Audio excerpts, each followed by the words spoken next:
Seperti ini dia bisa dua frekuensi. Frekuensi rendah, frekuensi tinggi. Hati-hati buat untuk pengerukan.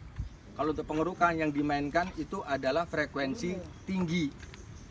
Kalau di permennya 25 tahun 2018 kalau nggak salah, gitu kan. Kertasku tadi mana, Om? Oke. Kenapa frekuensi tinggi untuk laut dangkal gitu kan? Kalau di permennya itu antara 200 sampai 210.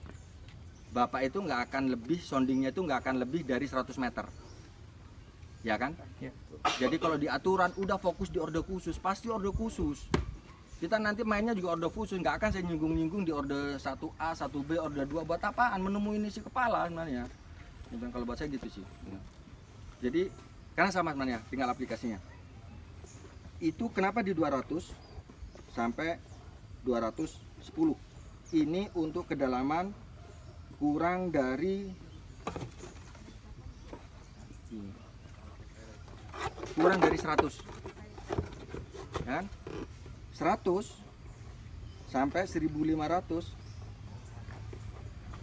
Ini 200 sampai 50.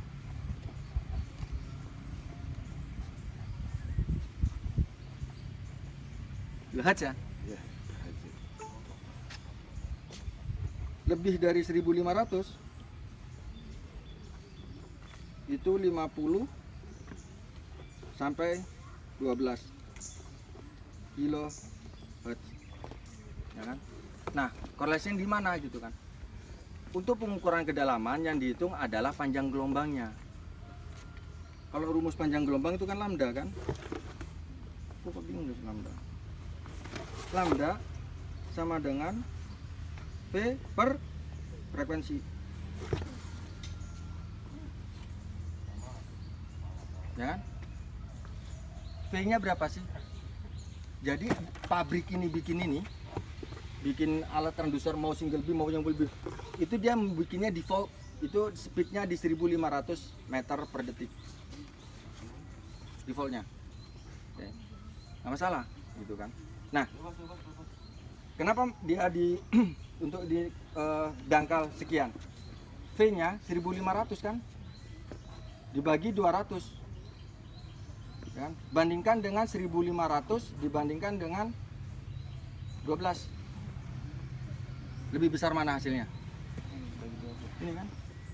Ini kan? Ini lebih besar.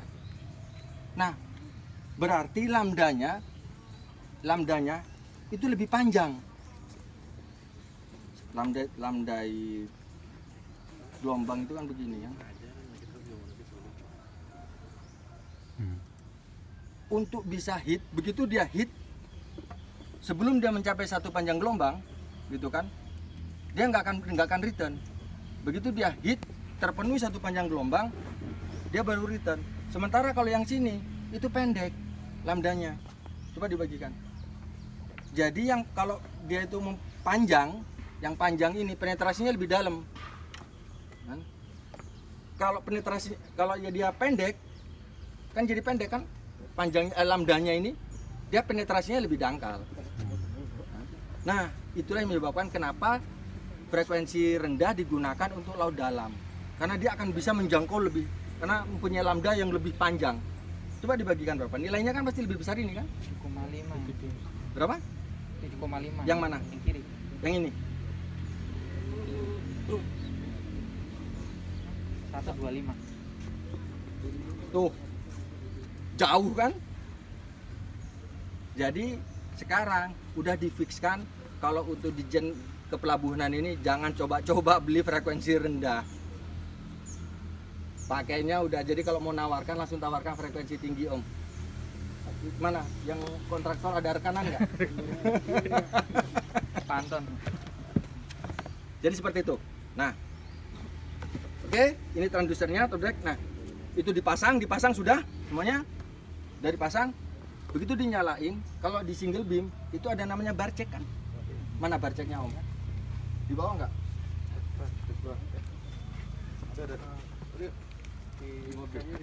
Bar check itu bentuknya lempengan besi bulat, dikasih rantai, kan?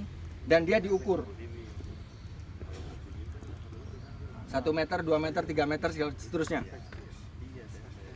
Ini sebagai acuan yang dianggap benar. Jadi tenggelam ke laut itu ya Pak? Iya. Ini kan yang dianggap benar, karena kita tahu semeter seberapa sih? Segini. 2 meter seberapa sih? Segini. 3 meter seberapa? Segini. 4 meter, seterusnya. Begitu ini dinyalakan, apa kita yakin bahwa dia benar menunjukkan 2 meter misalnya? Kan nggak yakin kan? Nggak yakin. Makanya dilakukan bar check. Bar check itu masih ada kosong. Pokoknya sampai penuh pokoknya ini. Nggak disediain sih. Nggak apa-apa Pak. Kita orang lapangan Pak. Gak usah itu Pak. Kita orang lapangan. Santai aja Pak.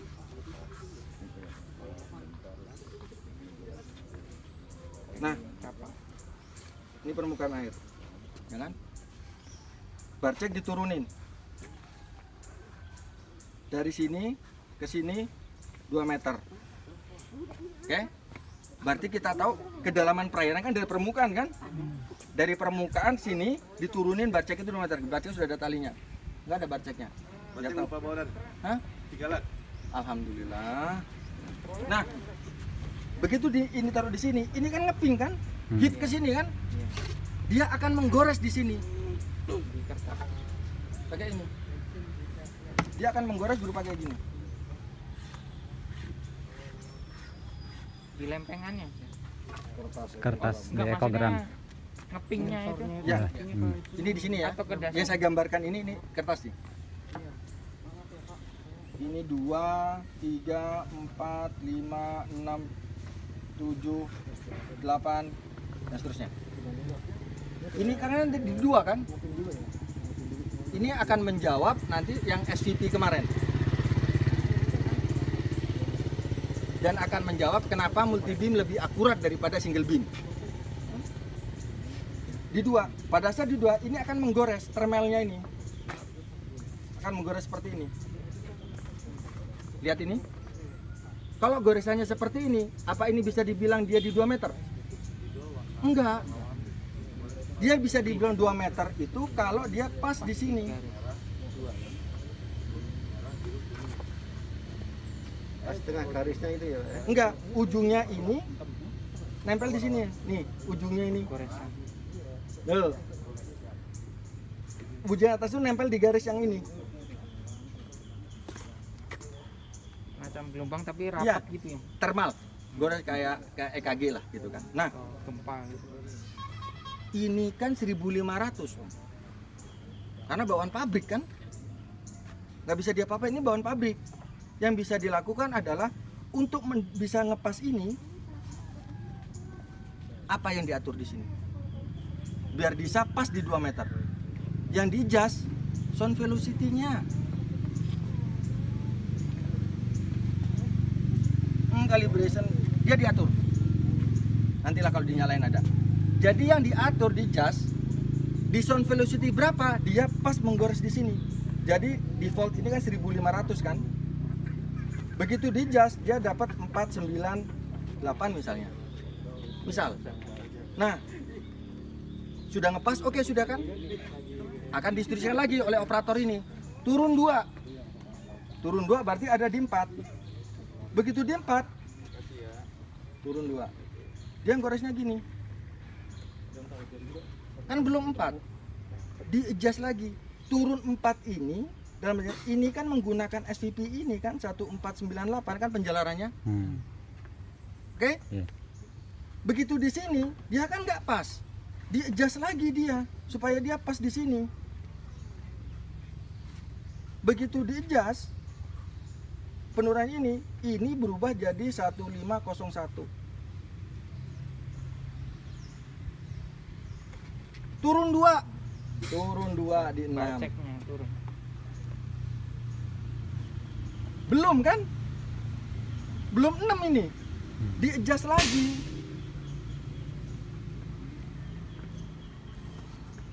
Di sini didapatkan nilai 1499. Oh, dan itu untuk sound velocity-nya sama nilainya. Mana sama? Bukan yang untuk mengadjustnya gitu. Iya, di adjust, diatur sound velocity-nya. Misalnya 1500 misalnya yang ke Memang jangan patokan itu. oh, jadi dicoba-coba Tidak dilihat ininya. Kalau mau ngejas, jadi jangan melihat value-nya. Kita akan apa kayaknya, lu kok segini kok segitu. Yang dilihat adalah thermalnya ini. Yang dilihat. Jadi kita nggak tahu nilai berapapun itu, kita naik turunkan atau diputar-putar. Ini tombol ya. Oh iya, pencet-pencet. Naik turun atau kanan kiri.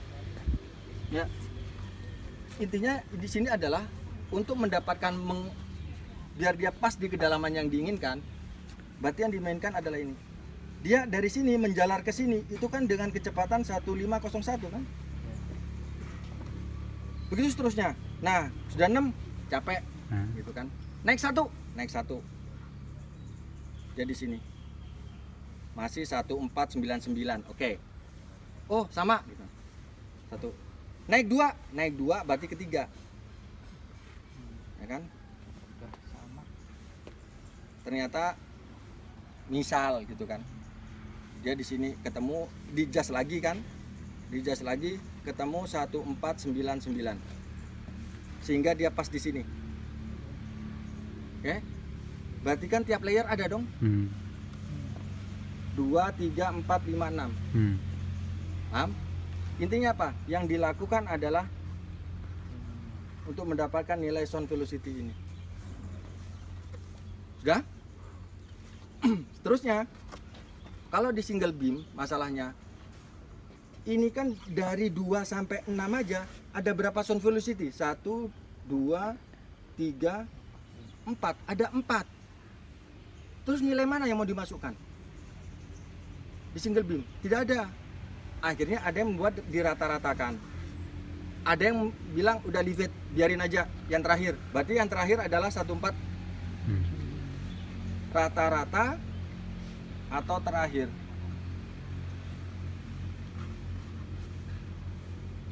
Jadi apa? Ini baru di sini. Lah lepas dari sini. Gimana kabarnya? Kan nggak tahu kan?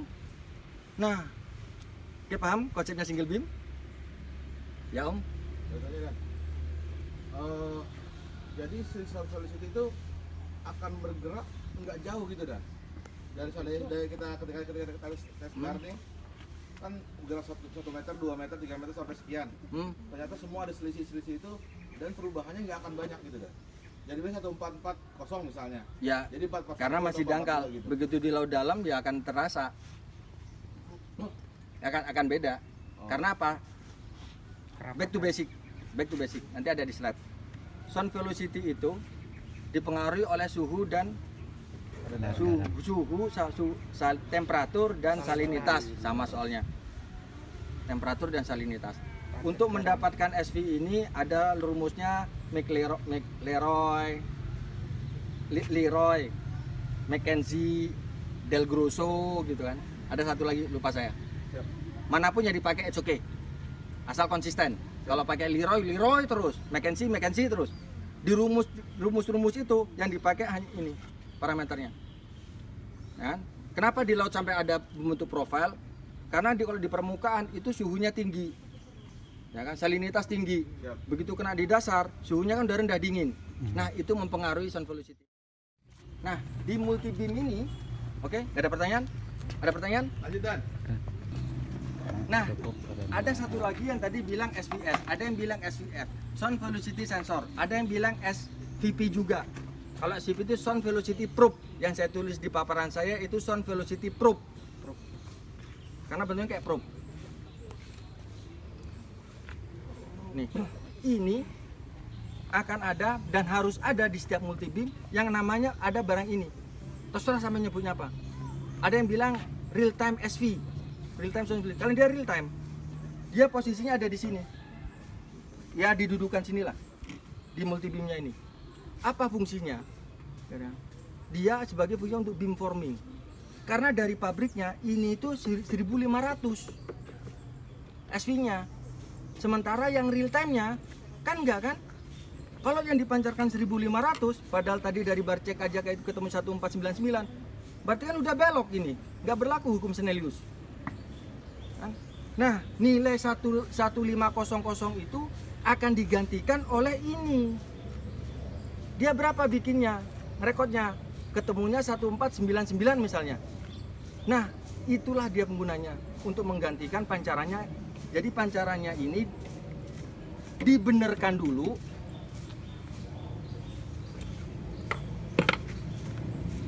Ini gambarku. Nah, ini gambar lagi deh. Masih ada.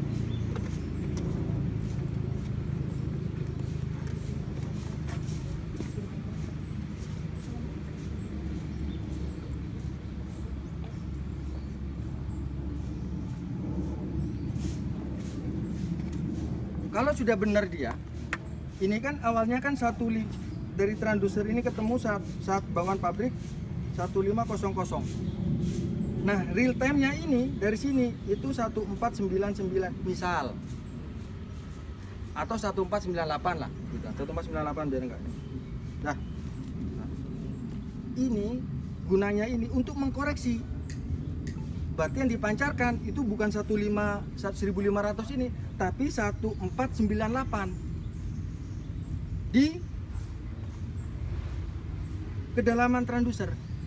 Transducer dari sini ke sini berapa? Anggap 1 meter. Ya kan? Dia sudah memancarkan berarti dengan kecepatan 1498. Ngeping dia, ping.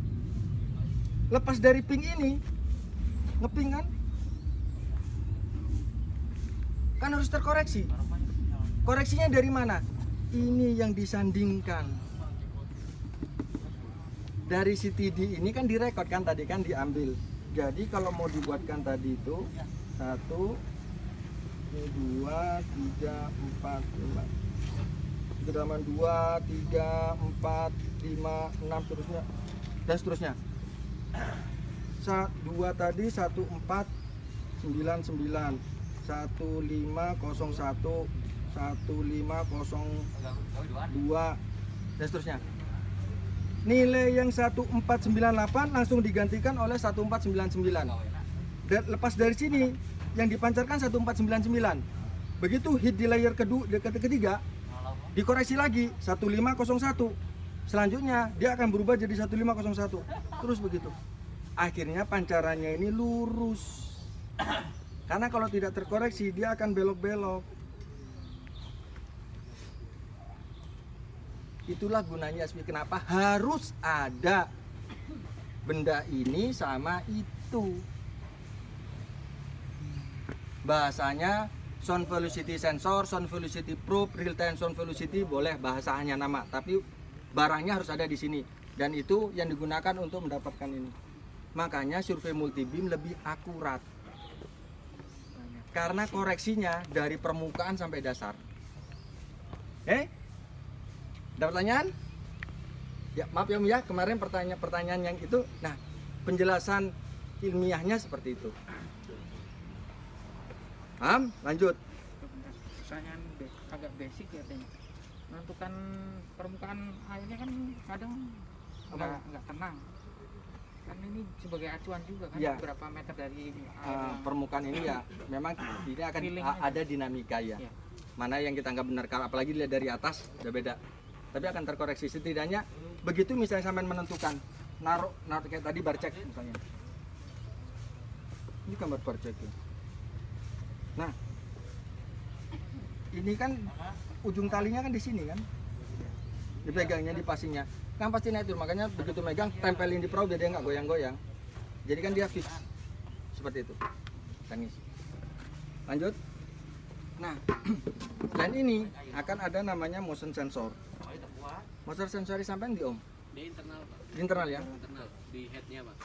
Nah, ini ada di atas, ini di dalam. Gitu kan? Nah, di dalamnya sini ini namanya MRU, Motion Reference Unit atau IMU, Inertia Motion. Nah, kan ada bilang MRU, ada yang bilang IMU segala macam. Ada di dalam sini. Ini yang akan mengkoreksi. Ada yang bawa paparan saya nggak yang di tas itu? Di tas itu ada slide saya. Bentar di dong. dalam ya. Kalau bisa ada yang berwarna nggak? Iya benar. Yang Macam berwarna ya. giroskop yang di HP juga. Semua itu. Ada yang bawa? Ada kayaknya. Kalau belum Dalam dipindah-pindah. paparan di dalam Nah, ya benar. Terima kasih. kertasnya banyak. Ya. Saya langsung bagian ini. Oke.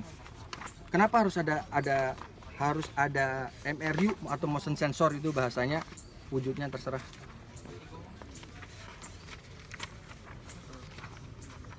Yang roll jauh itu. Bentar, konsepnya itu di sini.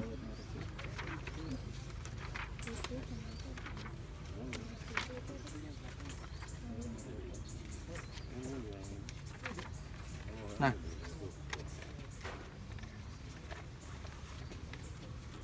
lihat ini.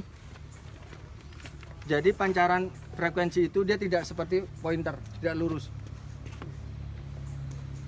Jadi begitu dipancarkan, dia bentuknya gini, radial, ya kan? Dia bentuknya radial. Begitu dia hit kena bottom, ya kan? Nah bottom, dia akan return. Returnnya pun juga dia radial, ya kan? Nah, serunya si multi beam itu terbentuk oleh dua bagian. Di dalam transducernya ini, ada dua bagian utama. Ada namanya proyektor sama namanya hidropon. Proyektor itu gitu kan, dia akan yang memancarkan ping. Kalau single beam cuma satu, kalau multi beam sampai 512 sekali pancar, dia tuh 512 beam sekali pancar, ya kan? Belum lagi ada namanya ping rate. Ping rate itu ping per second. Sampai berapa om ini ping rate-nya? Sampai 20. Nah, kalau sampai 20 berarti dalam 1 detik dia itu ada 20 data. Kayak apa coba? Nah, persyaratan minimumnya itu minimal itu ada 3 kali dalam 1 detik 3 ping. Itu persyaratannya. Ya kan? Nanti ada hitungannya lama nanti kalau bingung. Jadi kita boleh potong dan Boleh? data ping itu bisa kita pakai dan kita buang dan ya? Nggak bisa lah. Nggak bisa. Diatur. Diatur. Oh siap. Diatur. Hati-hati bahasa. Iya siap. Diatur. Jadi, Diatur. asalnya ada 512 tadi seperti yang Koran bilang, bisa kita pilih seandainya 30 yang kita pakai gitu loh. Atau jumlah pingnya yang kita pakai. Oh beda bahasanya. Detiknya. Beam itu boleh diorek-orek nggak sih? Boleh. Boleh. Izin dulu namanya punya.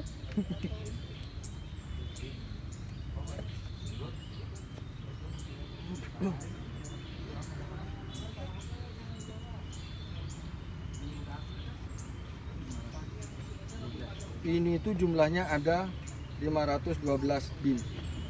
Ada 512 single beam. Tuh 2 3 4 5 tuh 512. Kalau nggak percaya hitung sendiri. Iya siap dan. Nah, ini sekali sekali ngeping namanya begitu dia mancar on, dia pasti di trigger. Ping gitu kan. Bunyinya ping gitu. Nah, itu dia mancar. Nah, ping berarti 1 ping. Nah, kalau kita ngeset ping rate itu bisa diset. Minimal ping rate-nya itu 3. Jadi kalau kita ngesetnya ping rate-nya itu 3 ping rate-nya, berarti dalam 1 detik itu dia bunyi 3 kali. Ping ping ping. Enggak. Nggak ganti orange atau blue gitu? Enggak. Enggak ya? Dan siap dan. Kalau ngesetnya 20 ya Iya. itulah, ya kan? Ya kan gitu kan? Siap. Gimana coba? Hah? Dalam 1 detik itu baru 1 beam loh om. Ini 512 beam. Gimana coba? Gimana coba menirukannya? Ya gitulah gitu. Oke. Nah, konsekuensinya adalah begitu semakin banyak kita, karena beamnya sendiri ada 512. Kalau kita ngesetnya sampai dimaksimalkan itu bagus ya, ada banyak data, tapi space akan cepat habis. Siap. Itu konsekuensinya. Siap. Itu kan. Terima kasih dan. Itu sebenarnya bagus hasilnya, tapi space akan habis. Oke, paham? Jadi Siap. ping rate bisa diset. Nah, Diatur. bisa diatur. Oke. Tadi sampai di mana? Oke. Lanjut ke sini. Kelanjutan motion sensor. Nah, di multi beam itu gitu kan. Di multi beam itu proyektor dia akan memancarkan, ngeping, ping gitu kan. Dan akan diterima oleh hidropon. Nah, pada saat proyektor ngeping itu transmit gitu kan. Itu harus diarahkan. buat si proyektor dia ngeping itu harus diarahkan dia ke bawah gitu kan, nggak diarahkan. Tapi buat si hidropon itu dia udah didesain untuk mendengar dari segala arah. Ya. Nah, makanya posisinya bentuk desainnya itu ada namanya milk cross. Tongkat kecil tadi mana? Kalau dibaratkan ini adalah sana, ini adalah proyektornya, hidroponnya tuh masangnya bisa di sini. Bentuknya seperti ini. Kan? Jadi ini ping diterima oleh ini. Ada yang desainnya seperti ini. Jadi proyektor di belakang, hidropon di depan. Ini jalan sini. Kenapa? Karena hidroponnya kan udah didesain mendengar dari segala arah kan. Begitu nih hit, dia bisa didengar maupun di belakang, di depan maupun di belakang. Ada yang seperti ini. Yang ada sekarang itu begini. Tengah-tengah gini. Dengar, gitu kan. Jadi begitu ping hit bisa langsung kedengar dari depan maupun belakang. Dan itu setiap beam sudah di code sehingga pembacaan dia nggak akan salah. Dia di beam keberapa, ya. Boleh bertanya lagi dah? Boleh.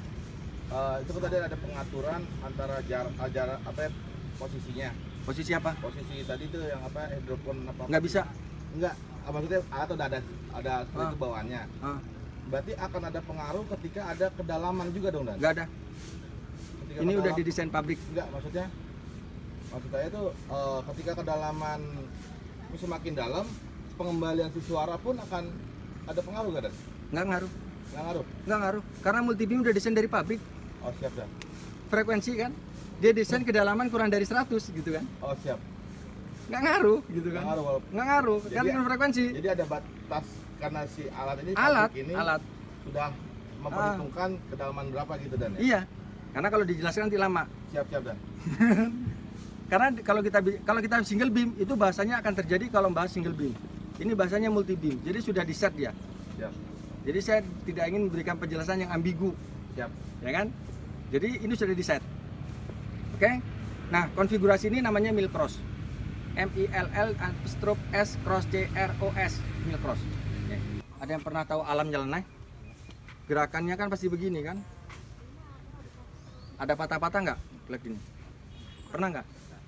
Nggak kan? Berarti sorry.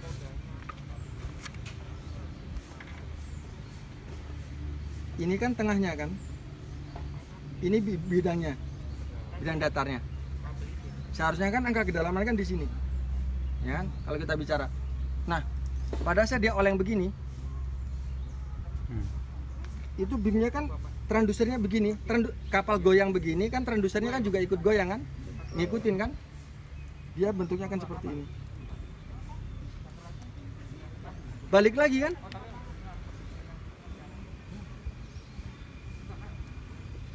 Seperti ini. Begitu balik. Dan seterusnya begitu. Nah, yang dikoreksi adalah berapa sih ini ke sini? Sudut.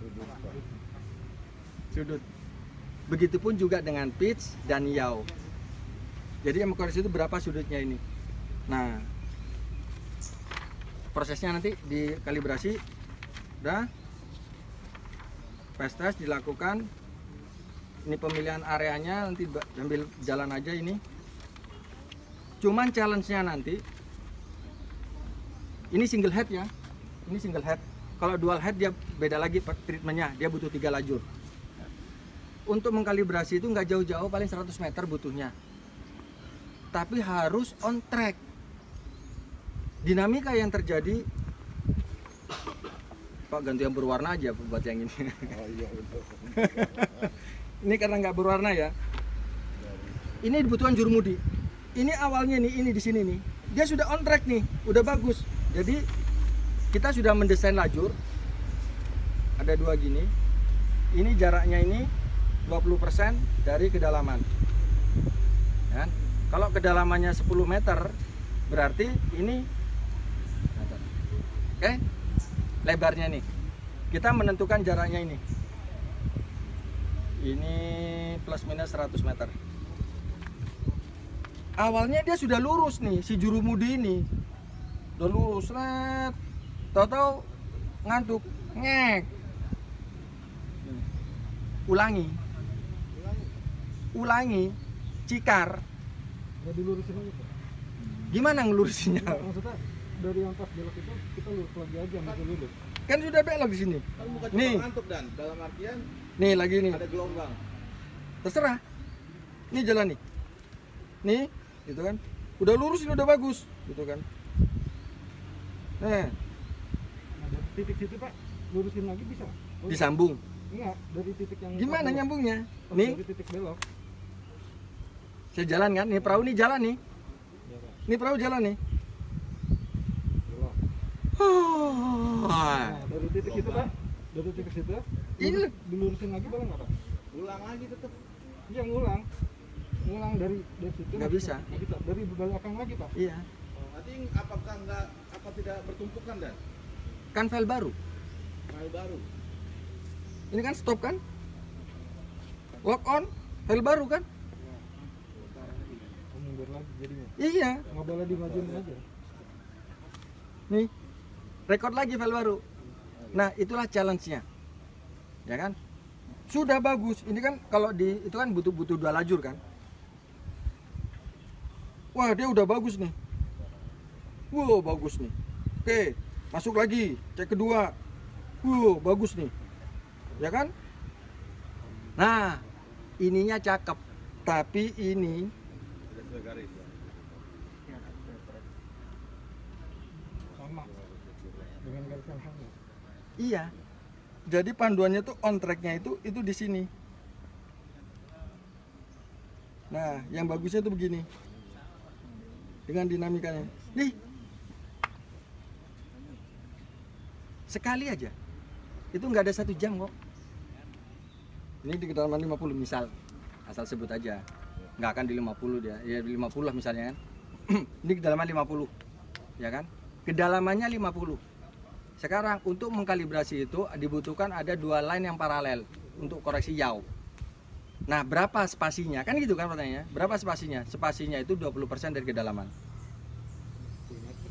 Kalau dia kedalamannya 50, ya kan? 20%-nya berapa? 10 Berarti lebarnya ini meter. Kalau kurang Pak, kurang dari 10 boleh nggak? kedalamannya. Enggak, Space-nya, jaraknya. Enggak. Ini kan aturannya nanti susah lagi. Oh, Itu didesain itunya udah ngatur jaring di 20. Mengkalibrasi itu ada standar. Ini area kalau roll itu areanya datar, kalau ini harus ketemu kontur. Ini kan ada kontur kan kalau di gambar ini. Kalau sampai di kontur ketemu 7 gitu kan. Wah, salah alatnya. Ya kan? Jadi kedalaman saat ini itu lihatnya di mana, di perencanaan. Di perencanaan ini adanya di perencanaan. Lihat di peta. Kita melihat di sini, kedalaman berapa yang ada di peta ini? 30. Yang di peta ini. Ini kedalaman 30. Berarti 20%-nya berapa? 6 meter. Ini 6. Itu maksudnya. Ini untuk yaw. Untuk yaw. Saya ulangi, untuk yaw. Azimut. Kalau untuk yang roll, pitch, dia single line. Nah, seperti ini. Oke? Ini untuk kalibrasi. Jadi nanti untuk kalibrasi tinggal diikutin aja omnya nanti yang kalibrasi. Kenapa begini, kenapa begitunya? Ya ini penjelasannya. Jadi nanti tinggal dilihat prakteknya. Dah? Ya, terima kasih. Oke?